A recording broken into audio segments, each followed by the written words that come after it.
आज यस विचारगोष्ठीमा उपस्थित हुनुभएका सम्पूर्ण दाजुभाइहरूमा म फेयरफुल राष्ट्रपति प्रेसिडेन्ट छिन्जालो विकास मिचिमे र यो चाहिँ के सांस्कृतिक कुरा भएको हुनाले र यो तमु मैले शिक्षक के राखेको छु तमु लोचा यथार्थ प्रभाव यसको अर्थ चाहिँ कति म कसरी प्रस्ताउन चाहन्छु भन्दाखेरि चाहिँ हामीहरूले जब सामाजिक जीवन सुरुवात गरेको मानिसको सभ्यताको विकासको क्रममा कृषि अवस्थामा पुगेपछि सामाजिक अवस्थाको विकास भएको र अब त्यहाँनिर चाहिँ के बुझ्नु पर्यो भन्दाखेरि चाहिँ सामाजिक जीवन भन्नाले के हो त भन्नाले सामाजिक जीवनको चरित्र हुन्छ र सामाजिक जीवनको चरित्र सहयोग सद्भाव सहकार्य सहकारिता र एक आपसमा सहिष्णुता र सद्भाव नै सामाजिक जीवनको मुख्य जड हो।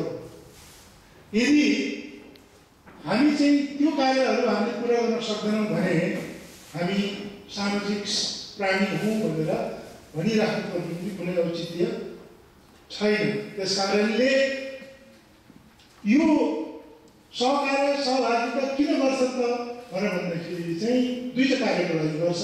त्यो कार्य भनेको के त भनेर भन्दाखेरि चाहिँ हामीहरूले आफ्नो सुरक्षा र विकासको लागि यसरी स्पष्ट गर्दै जानु र जब चाहिँ हामी सामाजिक अवस्थामा रहेर हामी आफ्नो सुरक्षा र विकासको लागि काम गर्छौँ त भनेर भन्दाखेरि चाहिँ सामाजिक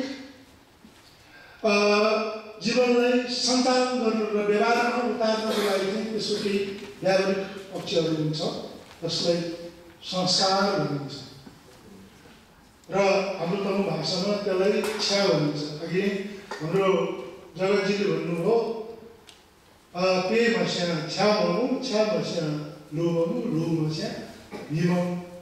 यो खास કરીને यो पहिले उहिलेका हाम्रा चाहिँ खेगी पछि खेगी चाहिँ भ्याउरी खेगी लामाले र हाम्रो भित्रै भिचिहरूले स्थापना गरेका सिद्धान्तहरू हो र अहिलेको जुन समाजमा हामीले यो स्थापित मूल्य मान्यताको सारलाई अर्थात् यसको रूपलाई र यसको प्रकरणलाई विभिन्न ढङ्गले बुझेको हुनाले हामीमा एउटा समस्या आएको मात्रै हो र यो बुझ्ने चाहिँ क्रममा हामीलाई के प्रभाव पार्यो त भनेर भन्दाखेरि चाहिँ अहिले पनि मैले क्रममा भनेको थिएँ कि राज्य व्यवस्था भनेको के त भन्दाखेरि चाहिँ मानिसलाई नीति र त्यसमा भएको शक्तिलाई निरूपण गर्ने शक्ति राज्य व्यवस्थासँग मात्रै हुन्छ। त्यस कारणले राज्य व्यवस्थाको नीतिमा हिँड्नको लागि त्यहाँको नागरिकलाई राज्य व्यवस्था निर्देशन गर्छ।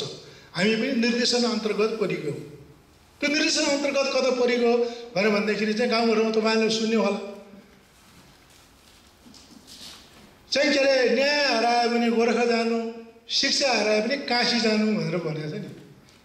यो काशी गोत्रीय चाहिँ के अरे विचारले गर्दाखेरि चाहिँ हामीमा एउटा ठुलो विचलन आएको छ र यो कुरा हामीले प्रष्ट रूपमा बुझ्नु पर्यो र हाम्रो चाहिँ के अरे आज चाहिँ के अरे लोसारको विषयमा रहेको भ्रम र यथार्थमा हामीले चाहिँ के अरे यसको यथार्थ खोज्ने अर्थात् भ्रमहरू के रहेछ भने हटाउनको लागि चाहिँ त्यसको पृष्ठभूमि चाल पाउनको लागि मैले यहाँहरूसँग यो बिन्ती गरेँ है। र अब तपाईँलाई चाहिँ के अरे अब फेरि मैले अघि भन्दै थिएँ कि संस्कार भनेको के त अनि संस्कार भनेको जीवनदेखि मृत्युसम्ममा गरिने सम्पूर्ण स्वभाव सुधार र ज्ञान ग्रहण गर्ने पद्धतिलाई संस्कार भनिन्छ। संस्कारको दुईवटा रूप हुन्छ। त्यो के रूप हो त भन्दाखेरि एउटा भौतिक हुन्छ एउटा चाहिँ आत्मिक हुन्छ। भौतिक संस्कार भन्नाले नित्य कर्मदेखि लिएर जन्मदेखि मृत्युसम्मको गरिने सम्पूर्ण मानवीय क्रियाकलाप पर्दछन् भने आत्मिक संस्कार भन्नाले आत्मशुद्ध ज्ञान गुणका क्रियाकलापदेखि मृत्युदेखि अर्को जीवनसम्मको प्रक्रियाहरू म पर्दछ। यसलाई के त भूतमा के उल्लेख गरेको छ भन्दाखेरि भवचक्र अथवा यसलाई भवचक्र भनिएको छ। भवचक्रको संस्कार केमा आधारित छ त भन्दाखेरि विभिन्न विश्वासमा आधारित छ, आस्थामा आधारित छ। र यसो भएको हुनाले यो संस्कारहरू फरक फरक हुन सक्छ। र पेता भूतमा केही गुरु यहीँ हुनुहुन्छ। पेता भूतमा के भनेको छ भन्दाखेरि चाहिँ यस सन्दर्भमा ज्ञायते युलैछ। ज्ञायते भनेको विधिको विधान हो, युलैछ भनेको तपाईँले बुझेको बुझाउन खोजेको। र विभिन्न बुझाइहरू के हुन्छ भन्दाखेरि चाहिँ जीवनको विभिन्न चरणमा मान्छेको बुझाइ विभिन्न हुन्छ। र त्यसलाई चाहिँ शिक्षा ज्ञान तपाईँको सिप दृष्टिकोण माथि माथि उचाल्दै जान्छ। त्यतिखेर तपाईँले त्यो कुरा बुझिरहेको हुन्छ। होइन भने एउटा बालकले एउटा मिठाईले कुन रूपमा बुझेको हुन्छ, एउटा वयस्क व्यक्तिले त्यो मिठाई दियो भने त्यो मिठाईको उपाय दिएर के हुन्छ त्यो बुझाइले हेर्नु। अर्थात् वृद्धलाई दियो भने त्यो मिठाई के हुन्छ। जीवनैतिक समाजको संस्कार पनि यस्तो कुरामा फरक पर्दछ।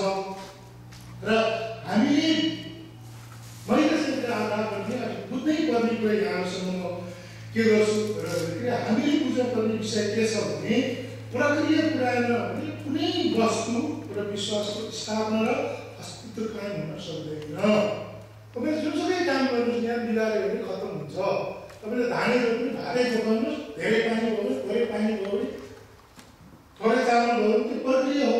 त्यसमा संसारको पनि त्यो प्रक्रियाहरू पुगेन भने त्यो कुरो मानिएको भएको हामी त्यसको विचारको अथवा त्यसको चाहिँ भौतिक रूपमा अस्तित्व कायम हुन सक्दैन भनेर भन्नुहुन्छ। र संसारले बानी व्यवहार सिर्जना गराउँछ। बानी बस्दै अथवा प्रयोग हुँदै गएपछि सामाजिक जीवनको एक निश्चित जीवन पद्धति स्थापना हुन्छ। यस स्थापित जीवन पद्धतिलाई संस्कृति भनिन्छ। मानवीय जीवनलाई समृद्ध गराउनको लागि प्राकृतिक पर्यावरण र सामाजिक पर्यावरण चाहिँ उचित संरक्षण हुन सकेन भने त्यसको चाहिँ के अरे उन्नति हुन सक्दैन। जस्तै प्राकृतिक भौतिक पर्यावरण हो भने संस्कृत आत्मिक पर्यावरण हो। भौतिक र आत्मिक तत्त्व विच्छेदन भयो भने त्यसको विचरण हुन्छ। जस्तै हामी पनि रूपकाय र धम्मकाय भन्छ बुद्धमा अर्थात् बुद्ध शास्त्रमा। अर्थात् हामी पनि के भन्छौँ भन्दाखेरि चाहिँ हाम्रो आत्मा छ, हाम्रो रूप छ। रूप र आत्मालाई चाहिँ विच्छेदन गरिदियो भने त्यो के हुन्छ मृत्युको अवस्था हुन्छ। तर यहाँ पछि पनि यहाँ हुनुहुन्छ यहाँ चाहिँ के अरे त्यो शिविसके पेयमा चाहिँ मृत्युको अवस्थालाई होइन सोहाएर ल्याएर सो त्यसरी शिविच्छेदन गरेको हुनाले समाजमा पनि भौतिक रूप जति बलियो छ समाजको विश्वास र आस्थाहरू त्यतिकै कमजोर भयो भने त्यो समाजले उन्नति गर्न सक्दैन। र यो प्राकृतिक स्रोत साधनको उचित प्रयोगले राष्ट्र विकास हुन्छ। त्यस्तै संस्कृत सम्वर्धनले मानिसको विकास हुन्छ। संस्कृति स्रोत साधनको रूपमा प्रत्येक समाजमा त्यस समाजको भाषा धर्म संस्कार संस्कृति मूल्य मान्यता र परम्पराहरू हुन्छन्। संस्कृत जीवन अन्तर्गत त्यस समाजको आर्थिक क्रियाकलाप सामाजिक व्यवहार राजनीतिक व्यवस्थापन लगायत मानवीय जीवनको सम्पूर्ण क्रियाकलाप र ऐतिहासिक धरोहर सम्बन्धी रहेको हुन्छ। संस्कृतिभित्र निश्चित समाजको विशेषता पहिचान गौरव र मूल्य मान्यता एवं सभ्यता लुकेको हुन्छ। सभ्यता मानवीय ज्ञान दृष्टिकोण सिप र व्यवहार घटाउँछ। सभ्यता अर्थात् के अरे हाम्रो गुरुङ संस्कृतिले के झल्काउँछ भन्दाखेरि गुरुङको ज्ञान के हो। गुरुङको ज्ञानहरू मतलब अब यहाँ पछि हुनुहुन्छ उहाँ भन्नु होला भने कँदेगा लिँदेगा ढोदेगा सोधेगा भनेको डाँडा काँडा खला नाला भनेको त्यो खला नालामा भएको त्यो प्राकृतिक चाहिँ के अरे वस्तुहरूलाई हाम्रो जीवनयापन गर्दाखेरि प्रयोग गरिने ज्ञान हो। ज्ञानले तपाईँले दृष्टिकोण सिर्जना गर्छ। जस्तै के भन्छ भन्दाखेरि जस्तो दृष्टि छ उस्तै सृष्टि हुन्छ।